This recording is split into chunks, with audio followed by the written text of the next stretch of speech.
year two of Brian Kelly versus year two of Billy Napier, because LSU and Florida both came open at the end of 2021.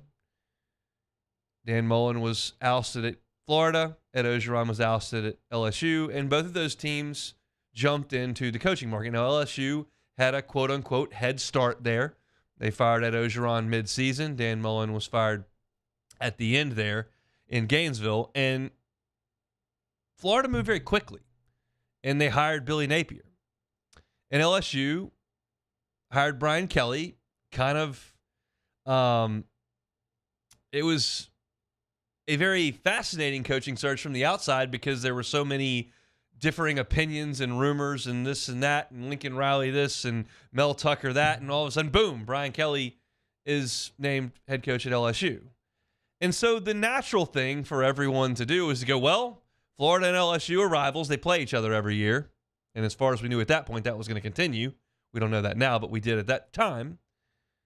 They're both national championship caliber programs over the course of the last 30 years, multi-time national championship programs, which is rare in this sport. They're in the same conference. This is a very, very easy comparison. We'll decide who hired the best coach. And if you look up, Billy Napier in year one went 6-6 and then lost the bowl games to go to 6-7. They got annihilated by Oregon State out in Vegas, 30-3. So it was a 6-7 first year. They beat Utah, which was a nice win in the Swamp. They played Tennessee in Knoxville to a 38-33 game, and by the time you looked up in the middle of, in early November, that was a great effort by Florida. He developed Anthony Richardson into a first-round quarterback, but the staying of 6-7 with the loss to Vanderbilt is not a great start. But I think there was a lot of understanding that, hey, Dan Mullen, really good play caller, developed the heck out of Kyle Trask, won some games there, but the recruiting, not so great. Billy may need to have some time to recruit and develop. And if you look at what Billy Napier put into the SEC last year from Louisiana Lafayette, you talk about Osiris Torrance at Florida, who was an All-American type player and a draft pick. You talk about the Montreal Johnson, the running back, who had a great year last year. Kyron Lacey here at LSU. Mekhi Gardner here at LSU. Like, those are SEC-level players and likely at some point NFL players that he had at Louisiana Lafayette. That's recruiting and development. We'll see what he can do in Gainesville. So he signs the number 13 class in the country, signs 20 players in that first class. And then in year two, we sit here at the beginning and now middle of November, and he's 5-4. Got smoked by Utah, 24-11. Smoked by Kentucky, 33-14. Smoked by Georgia, 43-20. Then last week, Arkansas fires their offensive coordinator because they can't score. They score 3 points at home against Mississippi State, who also stinks. And Arkansas goes down there and beats Florida in overtime. And, oh, by the way, rolls up nearly 40 points in doing so. Not great. They did beat Tennessee. That's a nice win at home. And it feels like the last three games, while very difficult for Florida, at LSU, at Missouri, home Florida State, that's a very difficult stretch. It also affords some opportunity. What if they win two of those last three? What if they, theoretically come to Baton Rouge and win and then beat Florida State, an undefeated Florida State, in the Swamp? Like, that would change the way you feel 3 weeks from now than you do right now. And then right now, as we kind of thought Billy Napier might do, he's got the number 3 recruiting class in the country committed for this early signing period that we'll have in a couple of weeks. Now, if they lose all 3 of these games, Jaden Daniels comes back, LSU hangs 42 on them and beats them by 20 points. They go up to Columbia, Missouri, and they're non-competitive there. And their arch rival comes into the Swamp in what won't be likely a great environment at that point. And there may be some dissenting opinions, we'll just say, inside the Swamp should that happen. Maybe this class doesn't look quite as good as it does on paper right now. But thus far, you were 6-7 last year, and you're 5-4 now. That's 11-11. With 3 really tough games coming up. 11-14, possible. And Florida doesn't have a lot of patience. They expect it to look like Spurrier had it cooking in the 90s. They expect it to look like Meyer had it in the mid-2000s. That's what they expect there. They didn't care that Will Muschamp got him to a Sugar Bowl. It was ugly. They didn't care that Jim McElwain won the East twice. It was ugly, and they didn't compete when they got in there. They didn't care that Dan Mullen got to Atlanta and had a Heisman Trophy theoretical frontrunner into December in 2020 until LSU went in there and won. They didn't win enough. And when they get cranky in Gainesville, they don't show up. So you're teetering there. And the comparison, as I brought up at the beginning, is what has Brian Kelly done? And we went through that yesterday. It's like, okay, well, last year you beat Bama and won the West. That's a phenomenal start. This year you've got a high-powered offense that looks really good on paper and in person. But what's the defensive issues? And then what does this year finish like? And truth be told, I go through that 7 minutes with you of talking about the resumes through 2 years, and it's not even through 2 years. We really don't know exactly where these two programs are. There are so many variables over the next 4 months between the last 3 games of the season, which are huge for LSU, huge for Florida, and then the most important thing, the recruiting and the transfer portal. Because whether or not you go to the Liberty Bowl or the Belt Bowl or the Birmingham Bowl or the Texas Bowl, to these two programs is immaterial. When can you win championships? And so that comparison comes up. And by now, if you'll listen to the show with any regularity and have a feel for the way that I operate and the way I feel about this specific issue, you know I don't give a rip what Billy Napier does in comparison to Brian Kelly. I only care what Brian Kelly does. If Brian Kelly never wins the West again, averages 9 wins a year, doesn't get to the college football playoff, but beats Bama every once in a while, and never wins a national championship, but Billy Napier gets fired after year 3 with an under 500 record, I won't go, we got the right guy, nailed it, thank goodness we avoided Billy. That's not how that goes. I would just say, man, that's a disappointing run for Brian Kelly. In the same vein, if Brian Kelly wins the national championship next year, and then Billy Napier wins the next 2, but Brian Kelly's got LSU in the college football playoff, I'm not going to go, well, we screwed up. We could have had Napier. There's 2 championships. I've only got 1. I wouldn't think of it that way either. The standard is the standard at LSU. It's the same comment that I talked about when we were talking about, well, how much money is Brian Kelly relative to how many wins he has? It doesn't matter about the money. It matters about the wins. You don't have a lower expectation at LSU. If you make $1.5 million, you don't have a higher expectation in my mind if you make 11. The expectation at LSU is the expectation. And that doesn't factor in what Florida does just because they were hiring a coach the same time as us. I was on record, on this show, on the air. I'd hire Billy Napier. That's the guy I think should be the next coach at LSU. May have been wrong, may have been right. At this point, it doesn't look great in Gainesville. But I think Brian Kelly's got a chance to do a really good job, and that's irrelevant to what's going on in Gainesville. That's just my opinion. Now, what is relevant with Billy Napier in Gainesville is something we do have to concern ourselves with here in Baton Rouge, and that's Billy Napier recruiting the state of Louisiana. Billy Napier was on the SEC teleconference today, and he was asked about coming back to Louisiana and what that means to him.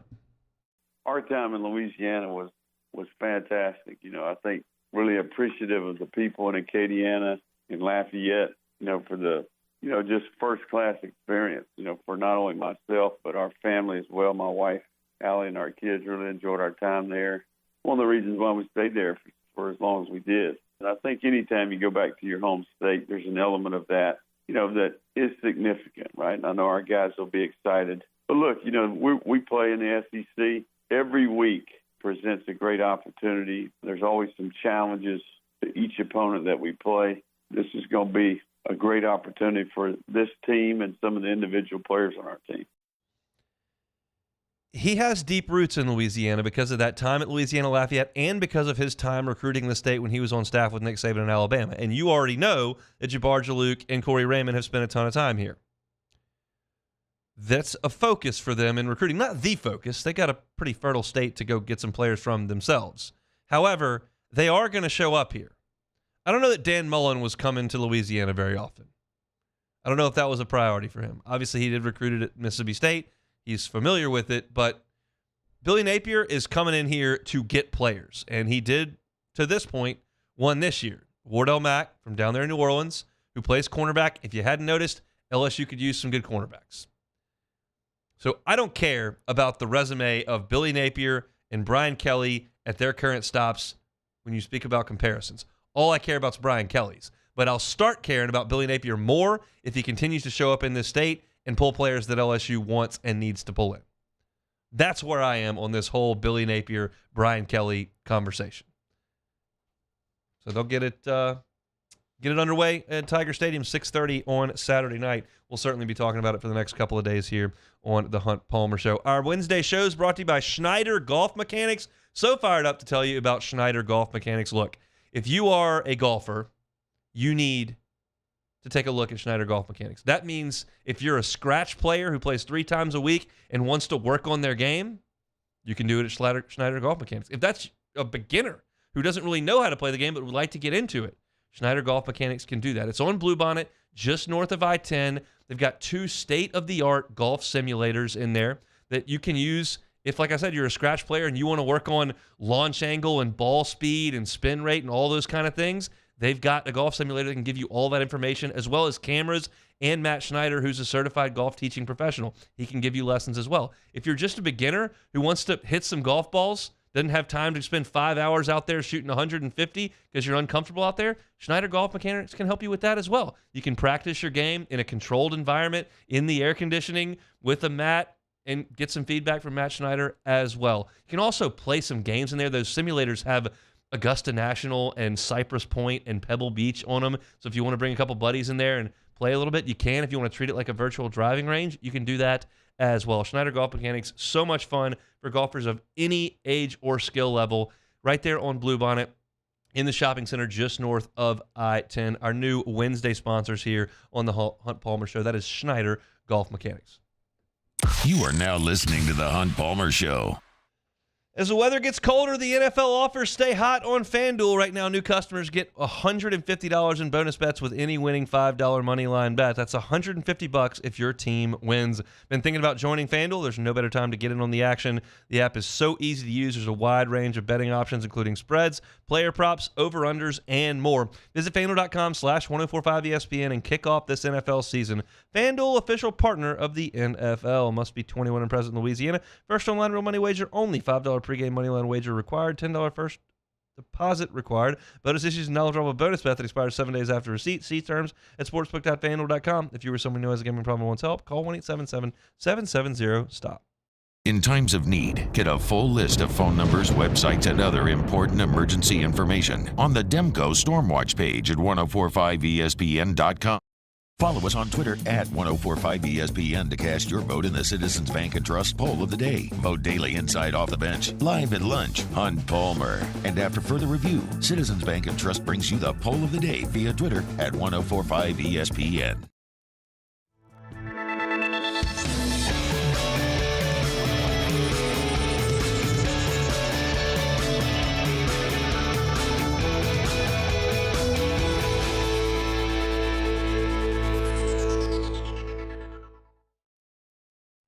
Scooncha, fall in the air. Fall is right around the corner, which means fall fishing is, which means it's time for you to take your boat to the next level with front-to-back boat service in a bunch of different ways. You want a custom stair job, you can have a ton of fun out there on the water. They can do that. What about a spot lock trolling motor? So you stay right where you need to and cast some lines.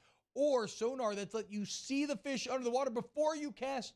All of your maintenance needs as well. For 38 years, they've been at it and will continue to do so. The Sherman family of front-to-back boat service. His name was Cain. He had a horse along the countryside. I saw him ride. One day they found him Bayou Chrysler Dodge Jeep Ram is celebrating Ram Power Days with $15,000 off MSRP on new 23 1500 trucks, $15,000 off, and a 1 million mile warranty. Plus, we'll pay your trade-off regardless of what you owe. The crew at Bayou Automotive is going to do right by you. It was a humid day, barefoot children play, looking for that summer shade. Time just slips away. Oh, Louisiana, some kind of hold on me. Like cypress stumps, your roots are planted deep inside of me. Electricity is all around us, and our families depend on it. Every day is sparked by the power of a cold drink or a warm meal, a movie night, and a comforting light at the end of a dark hallway. From sunrise to sunset, playtime to bedtime, our team is ready to take care of your electrical needs. Even in the case of an after-hours emergency, the light in your life shines brighter with Mr. Electric.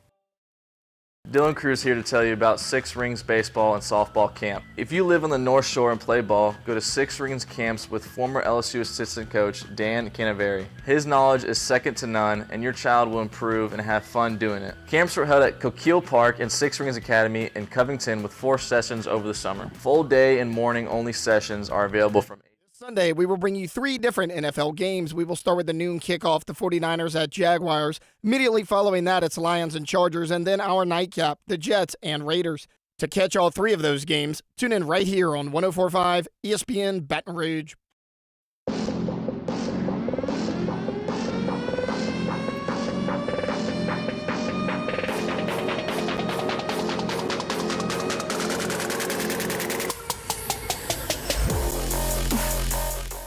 You're listening to The Hunt Palmer Show on 104.5 ESPN Baton Rouge. Wednesday show is brought to you by Schneider Golf Mechanics. Get to What If Wednesday coming up in 15 minutes. But right now, let's head to the Jim's Firearms Hotline. JD Piquel, host of the Hard Count on 3 Sports YouTube channel, always joins us on Wednesdays. JD, how we doing? Hunt, doing well, brother. Doing well. A lot of talk about rankings, a lot of talk about hypotheticals. It's that time of year, man. Resume season is upon us. Not in Baton Rouge, it's not. That all went out the window on Saturday night. What'd you think watching the game between LSU and Alabama?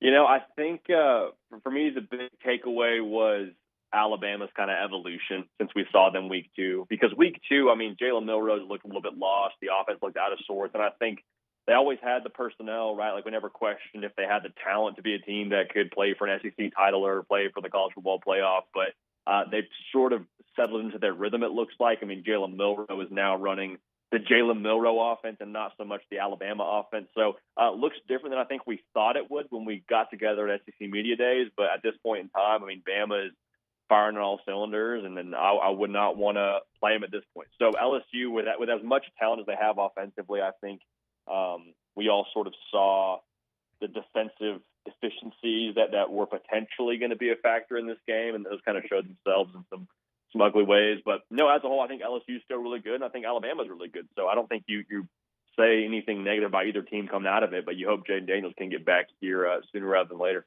So you think that was just as much Alabama's offense executing really, really well as opposed to LSU's defense just can't stop anybody?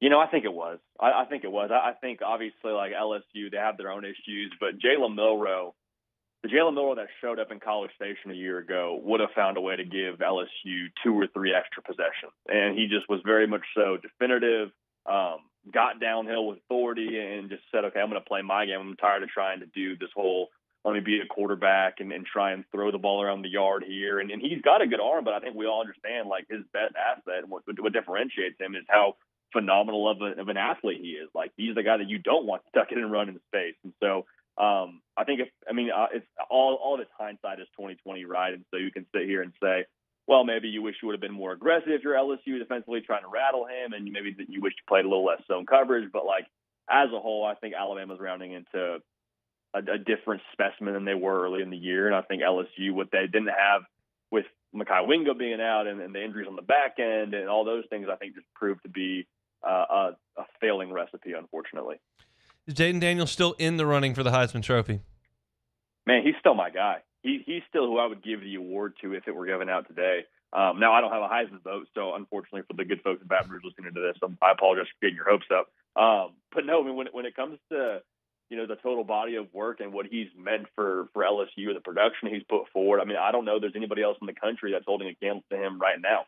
Now, if he misses some games, that obviously hurts the campaign quite a bit. And I think you watch some other guys like Carson Beck and Bo Nix and what they have lined up here in November in terms of some stages. But I think if you gave out the award today, I would still give it to Jaden Daniels. And he did nothing to deter me from feeling that way on Saturday night. You're the second guy that's told me that. We have Denton Day on every single Monday from Sirius XM, and I asked him the same question, phrased it that way, and he said, no, Daniels is actually the guy that I would vote to. So that's interesting that a couple people outside this Baton Rouge bubble feel that way after 3 losses from the Tigers, but certainly that is not Jaden Daniels' fault. Let's go to Georgia, who beats Missouri by 9.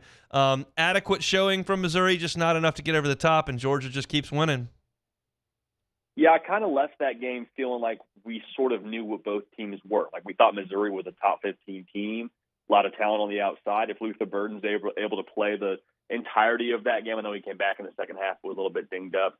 Maybe they're able to push Georgia even a little bit more, but I kind of feel the same way about Georgia as I did Alabama. Like they're a team that's starting to find their footing and play their best ball in November, as Kirby Smart and Nick Saban teams tend to do, and as I think LSU is going to be under the Brian Kelly regime here going forward, like just peaking at the right time and sort of cutting their teeth at the right time in their schedule. So I think Missouri very easily could have made that game very, very interesting had they caught Georgia slipping at some areas. But for me, like Georgia just is the best matchup team in the secondary in the country. And I think we said this after the Florida game as well, but they have the unique ability to just put their guys versus your guys on the back end and let their front seven go hunt. And no pun intended. And then when it comes to Carson Beck, with how he handled that pressure, that was a different test for him. And I thought he passed it with flying colors. And it was a matter of not just going the right place with the football, but going the right place with the football at the right time. Like it was hit my third step, ball is out. Like that's a guy who knew what he was up against and did the right preparation during the week and then transitioned seamlessly to Saturday. So if he keeps elevating his game and they have that same matchup edge week in and week out on the back end, I think they're set to make a nice little run here at this three-peat hunt. Are you disappointed in Notre Dame this season with Sam Hartman? Yeah, I am, and it's more so a matter of this was supposed to be that window. Like, and give Marcus Freeman a ton of credit for going out and getting a guy like Sam Hartman when he had Tyler Buchner, who was his starting quarterback from a season ago. Like, this was the effort to really push the envelope. And so for them to be sitting where they are right now, they were thinking college football playoff. They were thinking, maybe making a push for that top 4 selection Sunday, kind of feel to it. And so to be on the outside looking in, it's tough because that's what you play for at Notre Dame, right? There is no conference title. There is no other things that you're playing for outside of national titles. So to make a big swing with Sam Hartman and to not have a ton to show for it, I think is obviously discouraging. And I think the people in South Bend feel the same way. It's forward to Saturday, the 11th of November, as it were. Michigan headed to Happy Valley to play Penn State. Does Penn State have a chance to rise up and get one of these big wins at home? I think they do. I think the fact that it's in-state college is a big benefit and a big differentiator from what we saw against Ohio State.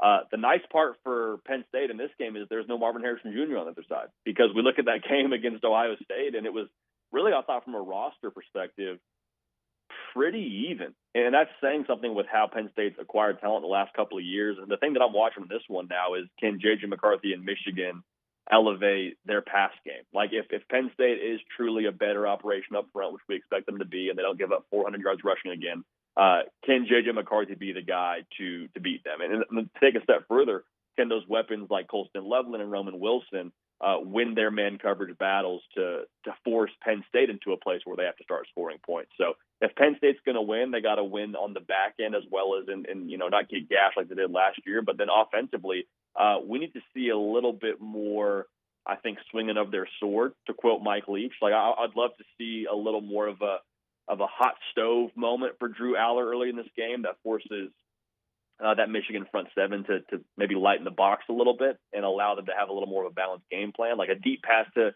Keandre Lambert-Smith or Dante Cephas, just something to say, hey, we got this here. We'll use it if you don't play us honestly. And that if it's that kind of scenario, if we get that moment early in the game, I think it'll be close in the fourth quarter. But all that to say, I'm still taking Michigan. You still following this Michigan sign stealing thing, or just like wake me up when it's over? Yeah, I'm trying to. I'm doing my very best, but it feels like there's something new on the ticker legitimately every day. Like if we do a Netflix or HBO like documentary on this, it needs to be like Last Dance format where we get 10 one-hour episodes, because every single layer feels so deep and so unique to its own like part in the story. So I don't know if there's something new that just broke. I don't know about it, but I wouldn't surprise me if there was something that did just break in the last 5 minutes. I have no idea. I'm kind of waking me up when it's over. It's a different part of the country, and I'm fascinated by Jim Harbaugh's future because I think it's in the NFL, but I don't know what the result of this is going to be in the short term. Tennessee, Missouri, interesting one to me because I think Missouri has showed itself to be capable of playing with some of the big dogs, and Tennessee's trying to get there as well. Who do you like in Columbia on Saturday? I'm curious to see how Missouri responds after that effort against Georgia. Because, like, on one hand, I'm saying, well, Missouri, they have the personnel to win this game, especially if Luther Burden can go and Theo Weeks Jr. is coming to his own, Cody Schrader. Like, I don't know how he ever was at a D2 school, but he's been a dog for them in the backfield. Like, Brady Cook, I think, is a dude. But then we look at the spot, and it's like, well, you just emptied the take against Georgia in Athens. You come back home, and you're playing another physical outfit in Tennessee that's wanting to run the football, that plays really good up front. Like, do we have enough in the tank if we're Missouri? I'm fascinated by that. I also think Josh Heupel and this Tennessee offense is starting to find more and more of their rhythm. Even against teams they're not supposed to be able to run the ball against, it feels like they somehow find a way every week to still run the football. So I like Tennessee to get it done. I just think the spot is tough for Missouri coming off that game against Georgia where they exerted themselves. I like that it's in Columbia. I don't think that's an easy place to just walk in and get a win, but I do think that they'll sort of find their rhythm. I think Joe Milton will play kind of take what the defense gives you kind of game like he did against Kentucky, and I think they'll just sort of ho-hum, rock fight their way to win in Columbia. This is the biggest Ole Miss game in 30 years since Eli Manning fell down against LSU back in 2003. They'll go to Athens. Do you give them any chance to upend the Dogs? Yeah, I do, man. I definitely do. I would not touch the spread. When we put our final score out there, I think it was Georgia by 11. So I think maybe a little backdoor action here. But, I mean, in terms of what Ole Miss could do, like, this kind of has the perfect formula for what could give Georgia some fits with what they do offensively. Like, they want to really attack the perimeter in the run game. They got Trey Harris, who could be kind of the ace of spades when it comes to being able to beat that Georgia defense. I mean, you got to have one go-to guy in the perimeter. We've seen from Jamison Williams, Marvin Harrison Jr. over the years. Like, if you have one takeover guy that can be, the well that you go back to, Trey Harris could be that for Ole Miss. And then going back to what I said about attacking the perimeter, like, Georgia hasn't been bad stopping the run, but they've been bad setting the edge at times this year. You think about Auburn and Peyton Thorne. You think about last week against Missouri. And Ole Miss is really going to make it a point to get around the edge. And I promise Lane Kiffin's got something cooked up, especially just for this game he's been saving for their trip to Athens. So I still think Georgia wins, but similar to what I said about Missouri and Tennessee, like, I think Ole Miss absolutely has the formula and some of the personnel to find a way to get it done in Athens. So I wouldn't predict it, but I do think that this is going to be Georgia's toughest test yet, with Pete Golding being aggressive defensively as well. So it'll be a lot of fun, man. Must-see TV in Athens without question. Big games in November, and we're previewing all with JD Pickell of On3 Sports, host of The Hard Count. JD, thanks for your time, man. We'll do it next week. Appreciate it, Hunt. Enjoy the game, man. Sure will. That is JD Pickell. You can find him on Twitter at JD Pickell. We'll take a time out. Come back with What If Wednesday next. The Hunt Palmer Show. Whew, Jersey Mike's. I love doing these reads, even though they make me a little bit hungry. The Chipotle chicken cheesesteak, grilled onions, peppers, white American cheese, Chipotle mayo on that steak. Maybe you get the buffalo chicken cheesesteak. It's got Frank's Red Hot, lettuce, tomato, white American cheese with some blue cheese dressing. Love it, love it, love it. And always want you to remember our folks over there, Highway 30 in Gonzales, for your catering orders. Headed out to campus this week. Want to feed a tailgate? Jersey Mike's can help you out with that. They can do a box that's got 12 individually wrapped subs in it. You can mix those, match those however you'd like. Or you can do individually boxed lunches. That's really good for feeding the office or something like that. Jersey Mike's always great for your catering, and 20% off for listeners of the Hunt Palmer Show. And hey, add that cookie or brownie platter to your tailgate or catering order, because that's That's just good sense. JerseyMikes.com. You can catch them on DoorDash, all your delivery services as well. Stop by and see our friends Highway 30 in Gonzales near the new Heritage Shopping Center. It's Jersey Mike's, a sub above. Our listeners fire off their opinions on the jimsfirearms.net hotline at 499-1045. Keep listening for your next chance to shoot us your thoughts with the jimsfirearms.net hotline on 1045 ESPN Baton Rouge. Bayou Ford has the new inventory to get you in a new Ford truck or SUV today, or customize your next vehicle just the way you want it. All new Bayou Ford vehicles come with a 1 million mile powertrain warranty. The crew at Bayou Ford is going to do right by you. Gulf Coast Bank and Trust is giving our customers the power to bank anywhere, anytime during this challenging event. And we're right there with you. Our mobile banking app is a smart way to manage your money and time. Gulf Coast Bank and Trust, the bank that cares about you.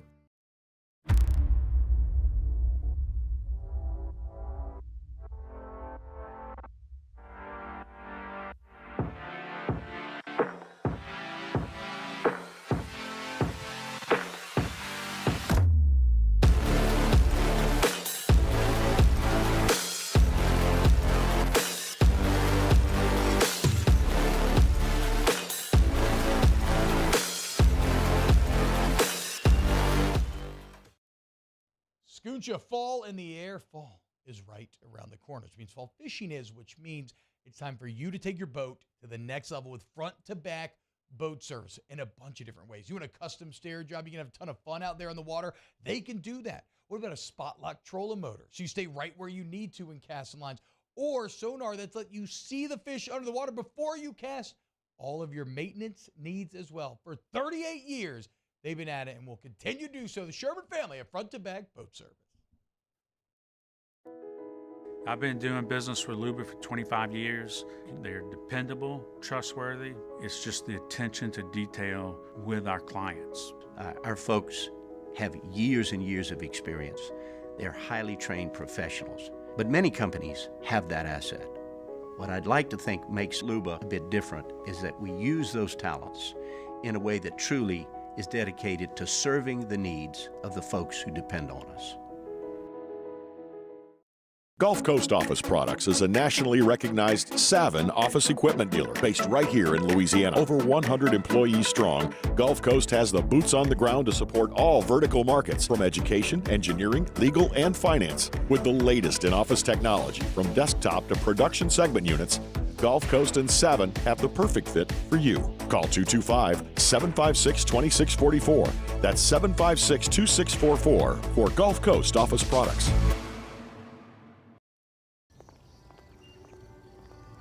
Would a couple that just came from a couples massage have any use for the massage seats of the Infiniti QX60? Yes, it appears they would. With driver and passenger massage seats, mute all your notifications and feel. Moscona inviting you to join us for Wednesday's Hump Day AFR, presented by Pluckers. Brian Kelly will update Jaden Daniels' status. Russ Mitchell previewing the weekend ahead in the SEC. And Tatum Everett joins us to talk Vikings. Hopefully you'll join us 3 to 6. 104.5 ESPN Baton Rouge.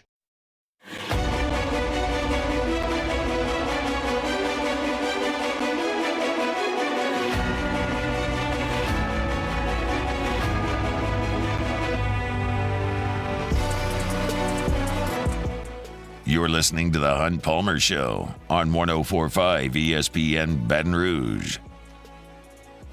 Moving right along here on this Wednesday, that means our show is brought to you by Schneider Golf Mechanics. If you've got a broken golf club of some sort, don't know where to get it fixed, or think you might have to buy a new one, Schneider Golf Mechanics will fix your golf clubs right there, Bluebonnet, north of I-10, going by see Matt. He'll get you all fixed up, and it doesn't take very long at all. Golf Mechanics bringing you our Wednesday shows all year long. Let's play some What If Wednesday. Time, space, reality. It's more than a linear path. Where a single choice can branch out into infinite realities. Follow me and ponder the question. What if? All right, first one here. What if you had to pick one active LSU player to make the Hall of Fame? Let's go NFL there, Hall of Fame. I mean, you've got some to think about. Obviously, Joe, Jamar, and Jets are very early. Jets is shattering records. But I think if I'm going to go one NFL guy right now from LSU, I'm probably going to go Patrick Peterson. 3-time All-Pro, 8-time Pro Bowler. I think that's probably – he's on the All-Decade team also from the last decade. That's probably my best bet. I think of the younger guys, I'm probably going to go Jets. It's going to depend on what happens with his quarterback over the next 5, 6, 8 years. And I'm certainly not going to rule Joe and Jamar out at this point, but it's early, and Jets statistics are a little bit better. So I'll go with Patrick Peterson right now. But there's some good players from LSU in the NFL right now. Yeah.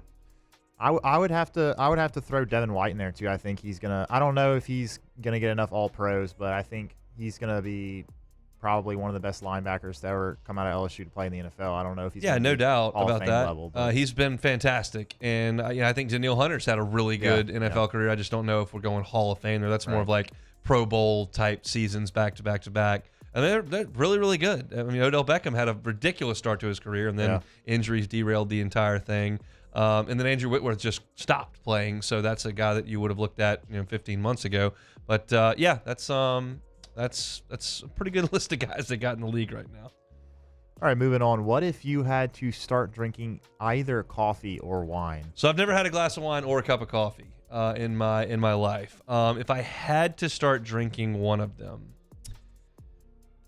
my gut tells me probably coffee. Yeah, but the thing is that you get addicted. You will get addicted to coffee. That's true. Like my wife is addicted to coffee. Yeah, my mom can't start a day without a cup of coffee. It's just a non-negotiable. If she hasn't had a cup of coffee, she'll have a headache. Just get out. Like wine. Here's my fear with wine.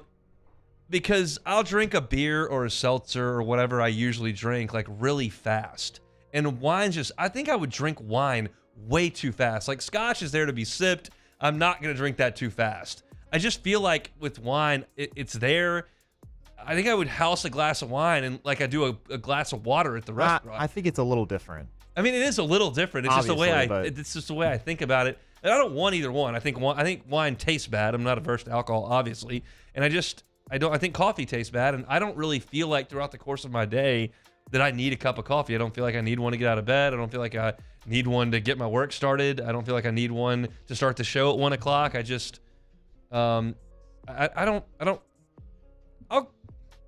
go wine. I'll go wine. I'll change my tune on it because coffee would change my daily routine. If I started drinking wine instead of a beer when I was cooking or instead of a scotch when I was at a steakhouse, like that's still what my day would look like anyway. A cup of coffee would change the way that I usually drink like a vitamin water in the morning, quite frankly. So that's an interesting one. All right, moving on here. If you had to place a $100 bet on a Super Bowl winner this season, who would it be? Okay, I've got FanDuel up here. The Chiefs are the shortest odds. I think they've obviously got a great chance, and Philly's right there behind them. If I'm going to go down, if I'm going to try to make my $100 count, I think the two I would land on would be the Bengals and Lions. The Bengals are plus 1,400, and the Lions are plus 1,500.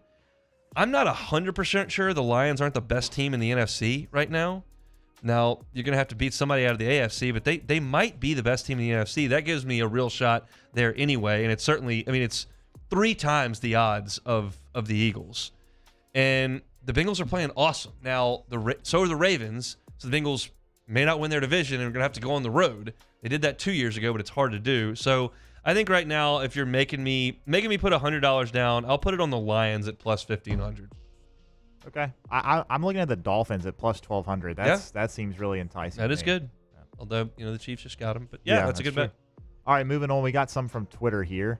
What if Ole Miss beats Georgia in a close game? Where do they rank after that? Well, I'll be quite frank with you. I didn't watch the college football playoff rankings last night because my team's not really relevant in them. But as I pull them up right now, you got Ole Miss sitting there at 9. If they were to win, that would be the best win that anyone has in college football this year. It would trump Washington's win over Oregon. So I think Ole Miss would likely, in my opinion, jump Alabama? I feel Who like beat them? Yeah, and I feel like they'd probably have to jump. Well, Oregon's got. I feel they like might they'd jump go- Oregon too. I think that's they it. jumped to 6. Maybe so. I think that's reasonable. They would jump to 6. I think they might jump to 6 with, if you would look at Ole Miss, they would have a loss at Alabama, a win against LSU, which is okay, and then the best win in the country. So I would think that's very likely. Oregon would be a 1-loss team. They'd be the top of the 1 losses. Yeah, exactly. All right, moving on here. What if you were in the WWE? What would you want your stage? I feel like we've done this before. This one was from Twitter. Okay, yeah. What would you want your stage name to be, and would you rather be a hero or a heel? It feels like we have done this one. I can't think of anyone in my life that could less genuinely play a heel than me. I would have no chance of that ever. Of just being someone that everyone despises, that's like a jerk to everyone, and it's just not my personality whatsoever. As far as a stage name, probably the loser, because I'm not going to win a single fight that ever happened in ever. I feel like the best lane for you would be like the backstage interviewer. You know, the guys that are backstage and they interview the guys. Don't they used to get a chair busted over their head or something? Not usually. I don't think. Well, I wouldn't know. I've never watched an episode of any wrestling. So I used to play WDCW NWO Revenge on 64. That's a good one. That's all of my wrestling knowledge is into that video game, which I have not played since 2002. So there you go. There you go. All right, next one here. What if CEO, That's I'm assuming Coach Ed Orgeron. Assuming they're being Coach Ed Orgeron, came back as the defensive line coach for this team? Look, I think Ed Orgeron's a great defensive line coach. I think Pete Jenkins is a really good defensive line coach. I don't know that there is a defensive line coach that's going to take that unit and put a great product on the field. That's my opinion.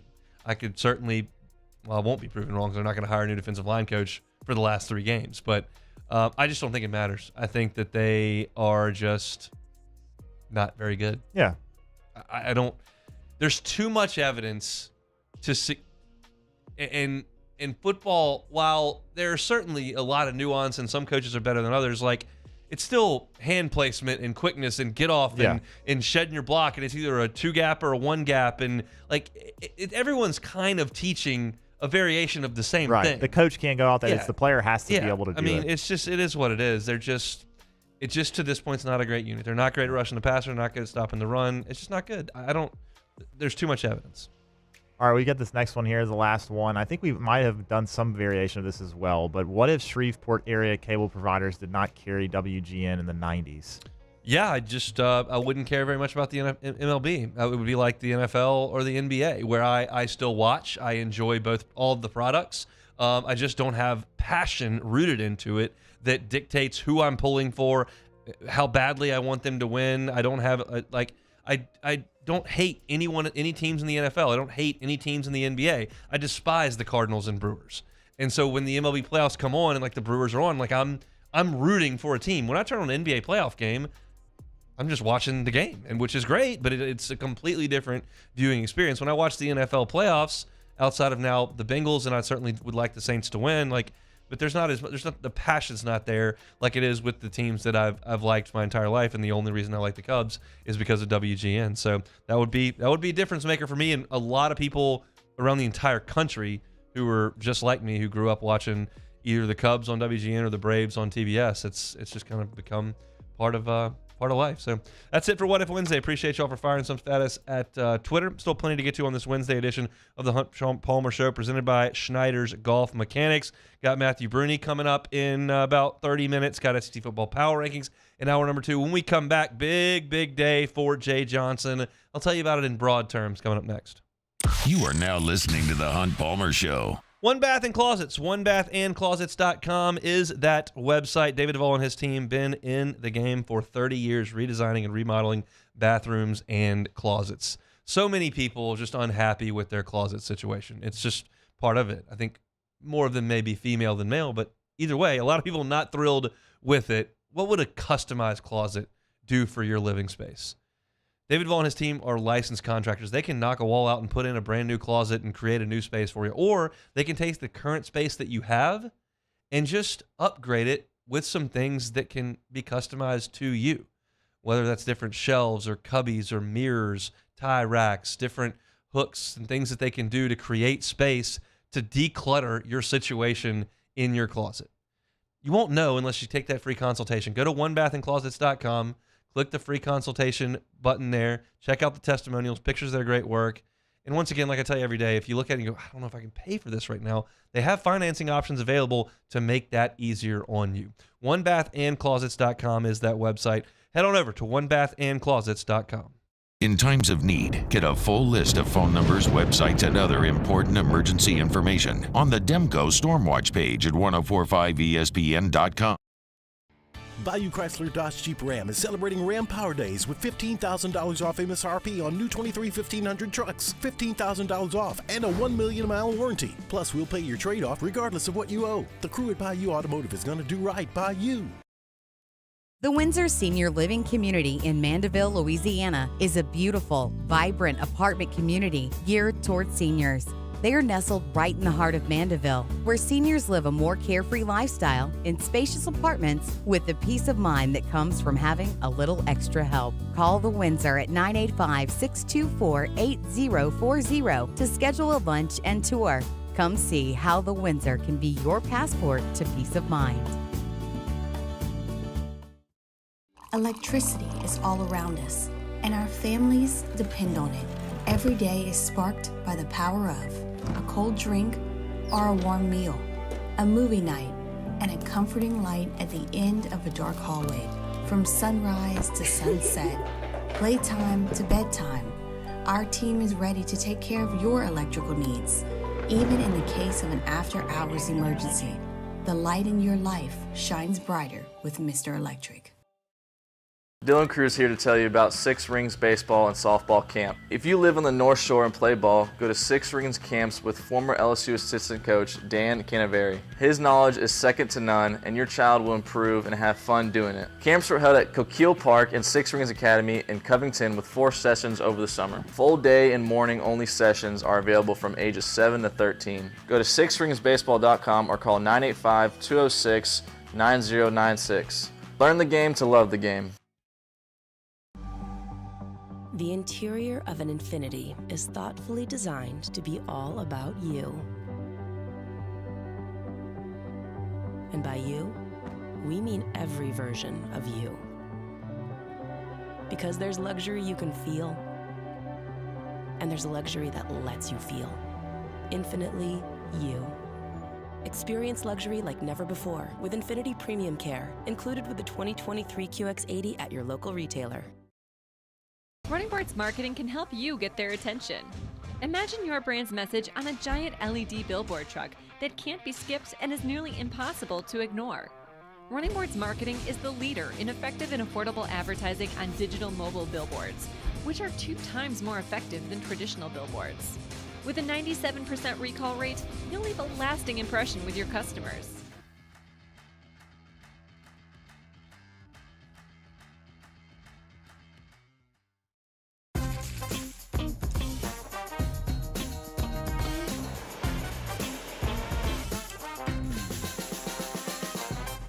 On Thursday's OTB, continue to break down the Tigers' impending battle with the Gators. Plus, what are the keys to the Saints going into Minnesota and coming out with a win? Off the bench, 7 to 10 a.m., 104.5 ESPN.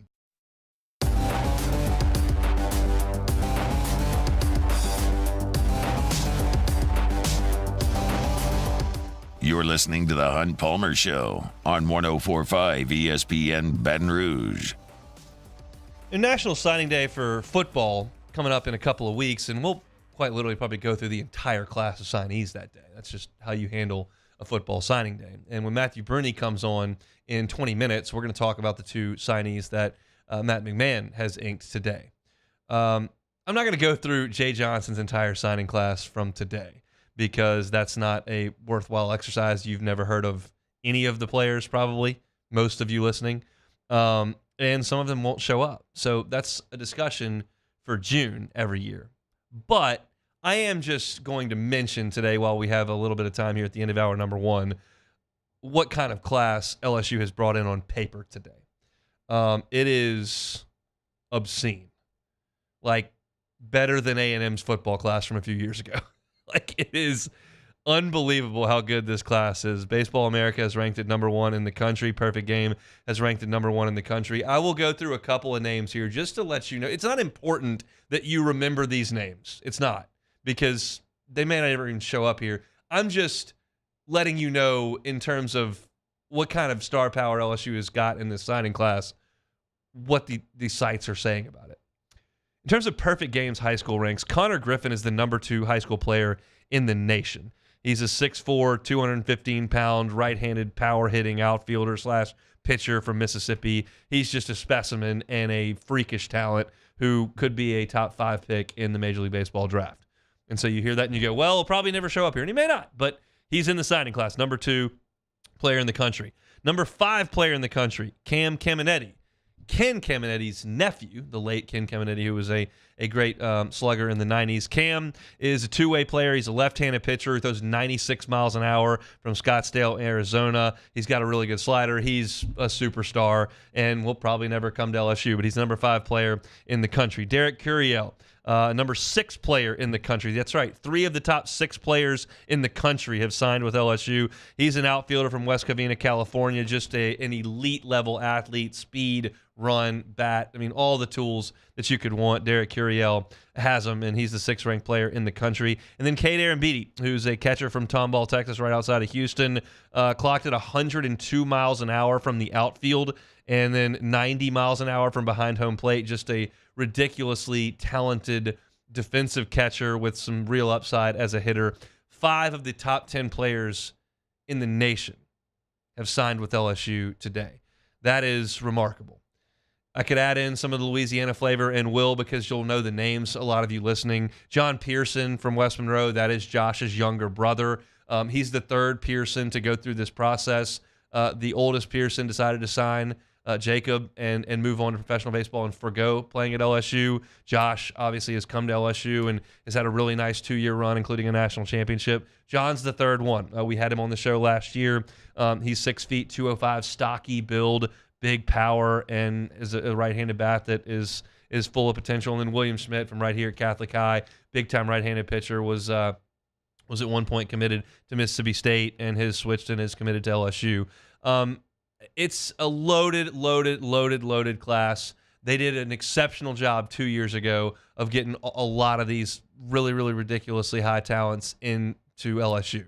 The Chase Shores of the world and the Jaden Newts of the world and all those guys who were freshmen on this team it was a massive signing class, and they were able to get more than we probably thought they would ink. And that's the hope with this one. That's what Jay's going to do. He's going to shoot for the stars on these high school kids. And if you lose Connor Griffin and Cam Caminetti and Cade Arambidi, but you get Derek Curiel, well, that's awesome. And you have the ability now to go try to sign as many high-profile, awesome high school players as you can. If you lose some of them, you just go to NC State and get Tommy White, or Air Force to get Paul Skeens, or Arizona to get Jacob Berry, or even if you want to go a notch below that, you go to Luke Holman or Mac Bingham, or you just go Thatcher Hurd. You just go get the guys from the college level. We know that by now. You're not hurt as badly by high school kids scorning you. So you know what? Let's go get Gaussman and Bregman and Cruz and all those kids who most people thought would never end up in college. We'll get them signed, and maybe they'll Alex Bregman it and they'll break a finger.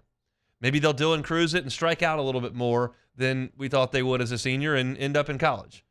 If they don't, that's okay. We can go to the transfer portal and fix it. But Jay Johnson has pulled in maybe the most star-studded class in recent history, if not college baseball history. It is a ridiculous collection of talent, and we'll see in June how it manifests itself in the class. But it's exciting nonetheless, because you don't have to worry too much about them getting away, because you have the ability to restock those shelves. That'll do it for hour number 1. Our Wednesday show is brought to you by Schneider Golf Mechanics, Bluebonnet just north of I-10. When we come back on the other side of this timeout, talking LSU and Florida. Matthew Bruni in 15 minutes on the Hunt Palmer Show.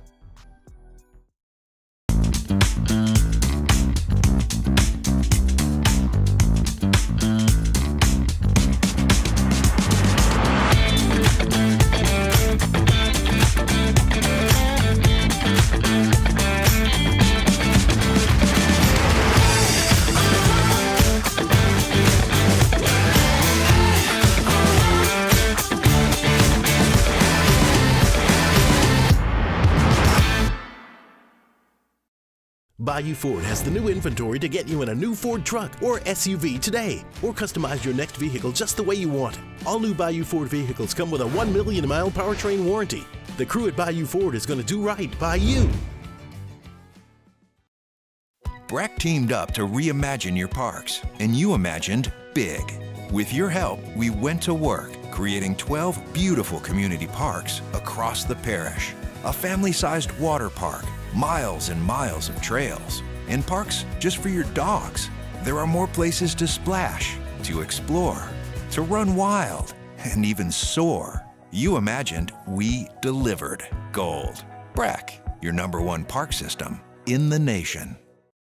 The world's leaders in obesity research, obesity medicine, and obesity science are right here. We're doing something that no one's ever done, or trying to answer a question that no one's ever asked before. Pennington is a real jewel when it comes to research.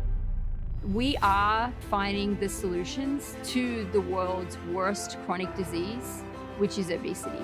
Louisiana needs Pennington Biomedical. Scooncha, fall in the air. Fall is right around the corner, which means fall fishing is, which means it's time for you to take your boat to the next level with front-to-back boat service in a bunch of different ways. You want a custom stair job, you can have a ton of fun out there on the water. They can do that. What about a spot lock trolling motor? So you stay right where you need to in casting lines. Or sonar that's let you see the fish under the water before you cast. All of your maintenance needs as well. For 38 years, they've been at it and will continue to do so. The Sherman family of front-to-back boat service. I've been doing business with Luba for 25 years. They're dependable, trustworthy. It's just the attention to detail with our clients. Our folks have years and years of experience.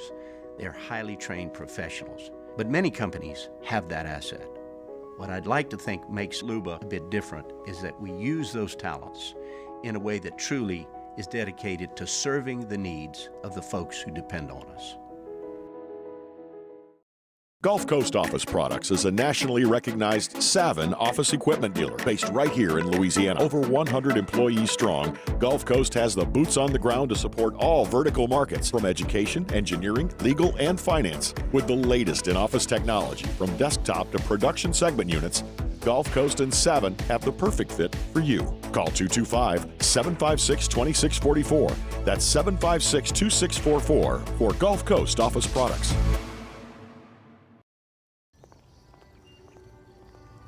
Would a couple that just came from a couples massage have any use for the massage seats of the Infiniti QX60? Yes, it appears they would. With driver and passenger massage seats, mute all your notifications and feel infinitely you.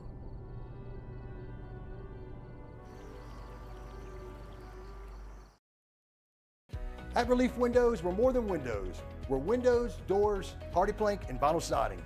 But our #1 product is always customer satisfaction. Visit us online at reliefwindows.com. Oh, by the way, we do shutters too.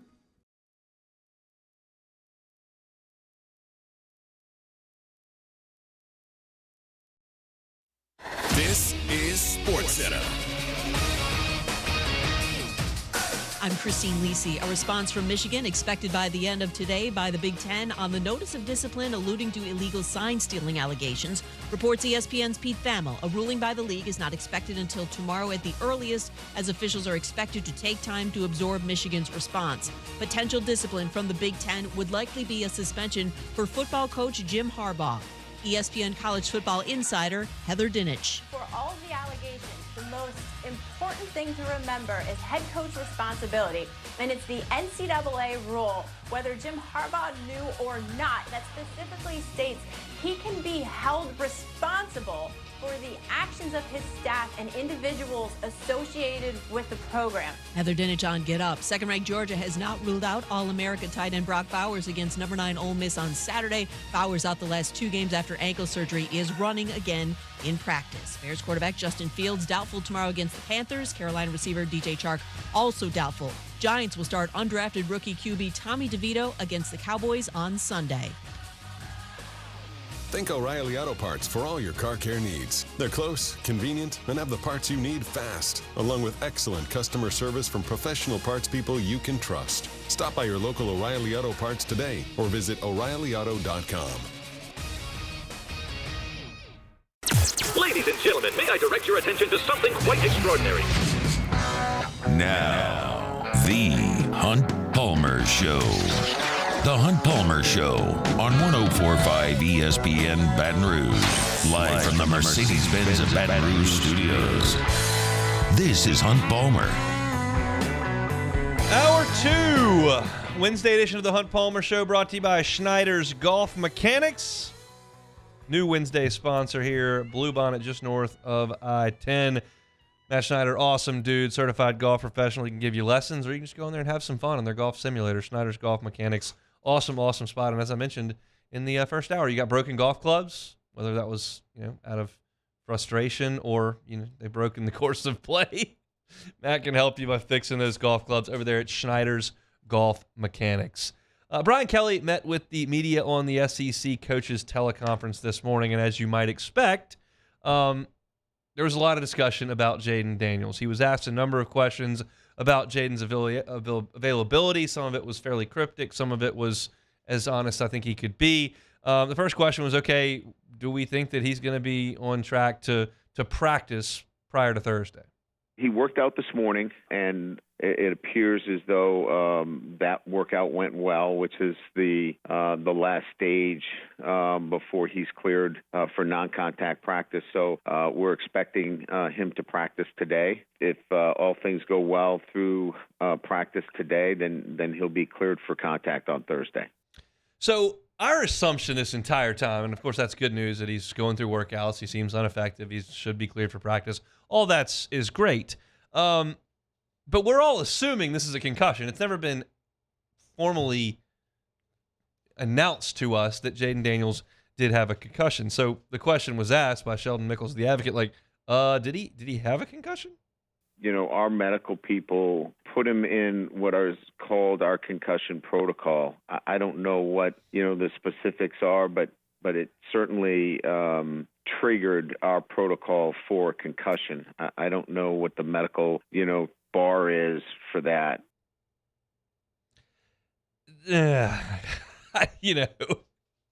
This is a guy who's monitoring sleep patterns of every single player all day, every day, and has a questionnaire filled out every morning on this and that. I think he's probably got a reasonable idea of the reason that his starting quarterback didn't play in the fourth quarter against Alabama. Just my assumption here. I think they're just kind of protecting Jayden and handling it internally without announcing that to the world. That's my guess. As far as being in the concussion protocol, which we're assuming that he is, they keep saying he's in protocol and he's meeting steps, and all of this sounds very concussion-like, and you saw the hit and you feel like you probably know that that's exactly what the situation is. I think it's a great sign that Jayden is working out. I think it's a great sign that he's attending practice, which he did. And so I think that things are obviously trending in the right direction. So the question was asked, could he start if he's cleared later in the week after you've kind of wrapped up practice? He has moved through these stages to the point where he worked out this morning, ran 20 miles an hour. So if he goes through today's practice, then we'll decide, what's his preparation level, compared to, Nussmeier's preparation level, and make a decision on who would start on Saturday. Before we get to the next point, which I think is the most important one, I think that's not as important. In terms of preparation level, Jayden Daniels has been in Mike Denbrock's offense for 2 years. He's operating at a level that's higher than anyone in all of college football. He doesn't need to go through Wednesday's practice fully to be prepared to play in the game. It would help, but this has nothing to do, in my estimation, with preparation. This has everything to do with clearance by the doctors. Jayden Daniels can miss Monday and Tuesday and Wednesday, go out there for a couple periods on Thursday, do the walkthrough on Friday, and if the doctors say he's fine, he's prepared to play in the game against Florida. Again, Tuesday's practice certainly helps. I'm not going to tell you that is not the case. But I don't think that it's, okay, Jaden's cleared, but he was only able to do the walkthrough on Friday. Nuss was taking all those snaps on Tuesday. He might be more prepared. No, he's not more prepared. 5 is prepared if he's ready to play. And the last question was did he do anything with the team on Tuesday? He had a film study and was just part of the practice itself. He did not practice. I take that to be that he did the film study and then was out at practice. And trust me, I think as you're all very well aware, I'm not a doctor. I have almost zero qualifications of a doctor. I attended school. That's about all I have in common with medical professionals. But I do know that in terms of dealing with concussion symptoms and the progression therein to recovery, you talk about exposure to light. Well, if he's at practice, he's exposed to a lot of light. Exposure to noise. If he's at practice, he's exposed to a lot of noise. Movement. If he's running 20 miles an hour, he's meeting a lot of these bars early on. I can't tell you about CAT scans or eye tests or what questions need to be asked. That's beyond my help. But I do know the nuts and bolts of this thing. And that is if Jaden Daniels is able to watch tape, go out in the sunlight, attend practice, run 20 miles an hour, go through a workout on Wednesday morning, he's not deep in the throes of concussion symptoms. There may be some that linger that don't allow him to practice on Wednesday, that don't allow him to practice on Thursday. We'll have to find out from Brian Kelly when he meets with the media on Thursday and has his coaches show. That'll be the last time he chats with anybody before they kick this thing off on Saturday. But it sounds like he's progressing. Question is, how far does he progress? We'll probably get deeper into this conversation on Friday when we have the most information that we will have all week on what Jaden Daniels' week has been like. To this point, we don't have all the information. But that number, just for those of you who bet and those who don't care about LSU or Florida that maybe listening by chance, that if Jaden Daniels doesn't play and LSU is laying 2 touchdowns, seems a little steep to me. That defense laying 2 touchdowns without the guy who scores all the points for the offense. Now, if he does play, Florida's defense has had some issues. That's fairly safe to say. And if he does play, LSU's got a great chance to score more points than Florida does inside Tiger Stadium. But, again, this is not, like I said yesterday, an issue of LSU deciding whether or not to rest him. This is not an issue of preparation and snaps for Garrett Nussmeier. If Jaden Daniels is medically cleared to go with a reasonable amount of time previous to the game, then he's going to play. If he's not medically cleared, then he's not. And I think this is a decision that is made on 3 very distinct levels. The first level, and you don't go past this level under any circumstance, is the doctors. What do they say? They say he's cleared. They say he's not. That's number 1. Then you go to level 2. That is Jaden Daniels and his family. They got a pretty big deal coming up this spring. They're second. How do you feel? Are you comfortable? Third is Brian Kelly. And that's the protocol. What do the doctors say? What does Jaden Daniels say? And what does Brian Kelly say? If the doctors say no, you don't play. If the doctors say yes, he's able to play, and Jaden Daniels says, I don't feel right, I don't feel comfortable, I don't feel like it's in my best interest, then Brian Kelly's opinion doesn't matter. It's the young man's brain we're talking about. It's not a sore ankle. And then, if the doctors say he can play, and Jaden Daniels says I'm healthy, and Brian Kelly says I don't feel it's right to put you out there, then that's the third layer of this thing. And that's what they'll work through over the next couple of days, which is why I have very little interest in a Brian Kelly soundbite that goes, I'm not really sure what the medical situation. Come Come on, Coach. I think you got a pretty good idea what your Heisman Trophy potential quarterback is doing at this point in the week, what his diagnosis is, and where he is in terms of his recovery. And we'll see if we find out more. This is our Citizens Bank and Trust poll question today. It all kind of leads to this. This is a perfect situation for me to test our listenership and to basically test the LSU fan base.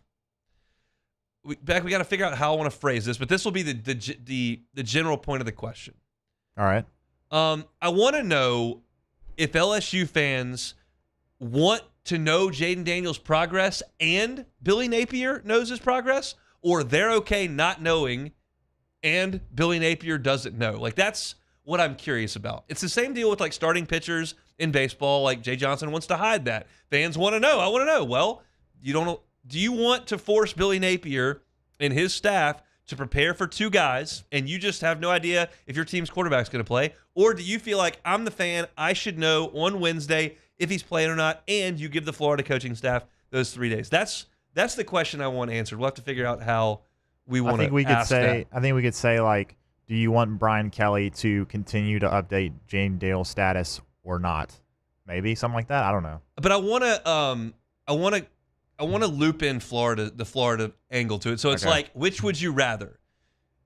You, LSU fan, and Florida know Jaden Daniels' status on Thursday, or neither of you know Jaden Daniels' status on Thursday? Okay. Those are long questions, and I don't know how to put that in a Twitter poll, but that's basically what I want to ask. I'm very clearly in one camp. I don't feel, even as a sports person who reports on sports and does a talk radio show, but even just me as an LSU fan who wants LSU to win, I don't feel entitled to know who the starting quarterback is until they break the huddle. At that point, all right, I know.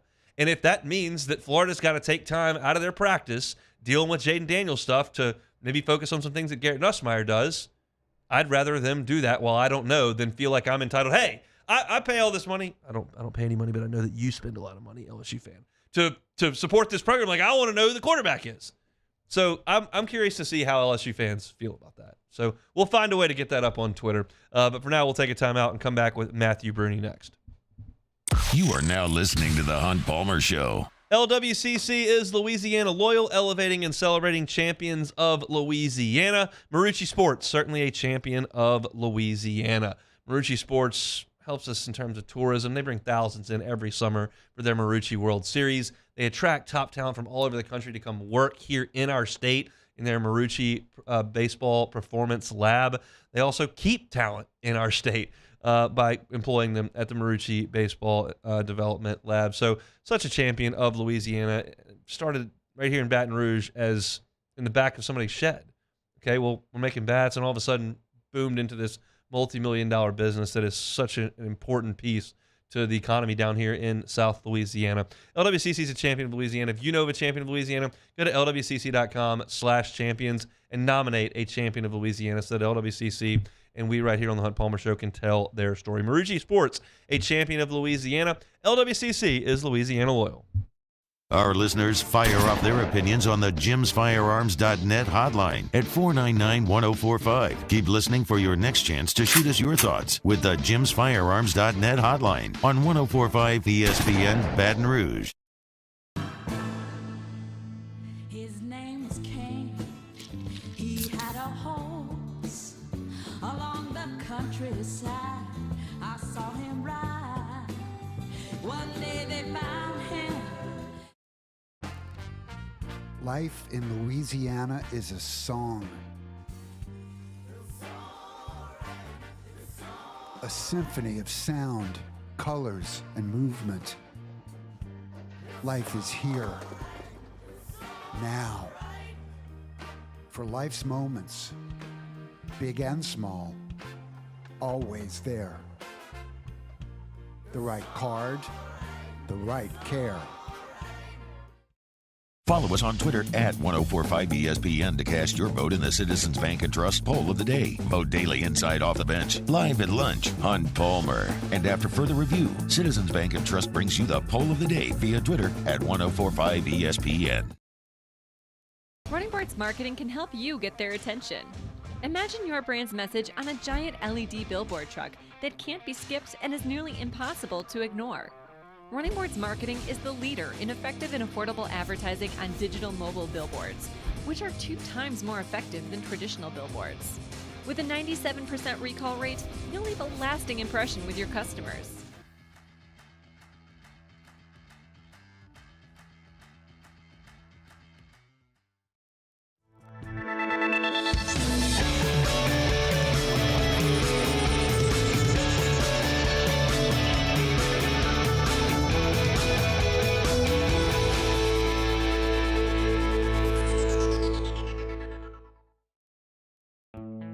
The importance of doing this fortified program and offering it to people down here is, number one, the only real chance you're going to get to do this is when you put on a new roof or build new. And through companies like HUDCO, who's kind of leading the way in this thing, it's going to offer the customers a huge advantage in the insurance market and the price of their insurance. You know, we're not looking to make a fortune off fortifying. We're trying to give you a better product than our competitor at the moment. I'm trying to do something that he can. I'm trying to give you something better. So a lot of these insurance shops, you're getting a re-roof, you're only paying your deductible. Let's sit down and talk about the fortified and let's see what it does to your insurance premium. You're getting a steal. Yeah. You're getting a brand new roof and a fortified certificate for your deductible, essentially. And I think we're rocking and rolling.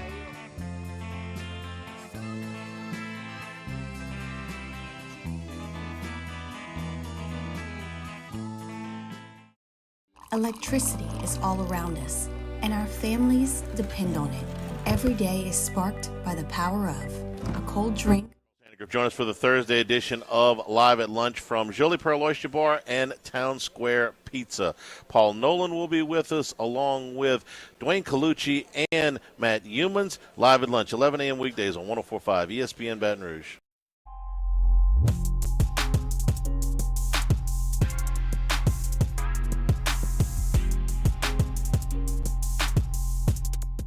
You're listening to the Hunt Palmer Show on 104.5 ESPN Baton Rouge. Moving right along here. Wednesday edition of the Hunt Palmer Show. Head out to the Jim's Firearms Hotline right now. Chat with our guy Matthew Bruni from the Bengal Tiger, part of the On3 Network. Matthew, how are you, sir? Hey, Hunt. I'm doing well. It's a nice day and staying busy with basketball and football stuff. The overlap that happens every year in November. I like it. I'm into it. We'll talk a little basketball at the end of the segment here, but I do want to start with football. Your impressions on LSU's defense on Saturday night? Yeah, there was obviously not good enough to win. The only thing that surprised me was that Jalen Milroe ran for as many yards as he did. Coming into the game, I think he was averaging something like 25 yards per game. As a rusher, which obviously includes sacks, but still he was not lighting teams up with his legs the way that he did last year when he played. And so that surprised me. And then obviously the lack of adjustments from LSU to not be able to spy him, not be able to contain him, and to watch him basically single-handedly move the ball down the field was something that, caught me off guard, but this defense, finds new ways to surprise you every week. Is there a realistic possibility for LSU to be significantly improved on defense next season? I think so, because I think that defense is largely schematic, largely taught, and if you have the playmakers LSU will have with Harold Perkins and Whit Weeks, and I think even in the defensive backfield with how much they're returning as far as young players go, and, Zy Alexander should be back and whatnot, I think there's enough talent to be a good defense and to take a substantial step forward from where they are as one of the worst, in the SEC and statistically in the country, to being serviceable, and that would be a huge boost. Are you surprised Whit Weeks doesn't play? Yes.